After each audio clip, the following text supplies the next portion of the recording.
Ever wondered how open source software came to be? The seeds of this revolution were sown in the early 1980s, far from the corporate boardrooms and venture capital firms we often associate with tech innovation today. The free software movement, as it was then known, was born out of an idealistic hacker ethos centered around user control and freedom. The man at the heart of this movement was Richard Stallman, an eccentric computer scientist working at the MIT Artificial Intelligence Lab. In 1983, Stallman established GNU, a repository of free software with the idea that users should have the ability to control, modify, and understand the programs they used. Stallman was not against developers earning a living, but he believed that their code should be open and accessible to all for continuous improvement. To him, free was about speech, not beer. Free software was about control and freedom, not about price. But who would take this idea of free software and truly transform it into a global phenomenon? Enter Linus Torvalds, a Finnish computer programming student. In 1991, an itch of boredom led Torvalds to create a new operating system which he humbly named after himself, Linux, but the real game changer was the Linux kernel. This vital component, acting as a bridge between a computer's hardware and its digital processes, was Torvalds' true masterstroke. His kernel was the heart of Linux, and it was here that Torvalds' contribution to open-source software really made its mark. The Linux kernel wasn't just a piece of software, it was a revolution. It sparked a myriad of future open-source projects, each one building on and enhancing the last. It was the foundation upon which a whole world of software could be built. And so, the Linux kernel did not just belong to Torvalds, it belonged to the world.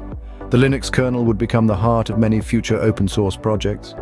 So how did we move from free software to open source? It all started in 1998 when a group within the free software community decided it was time for a change.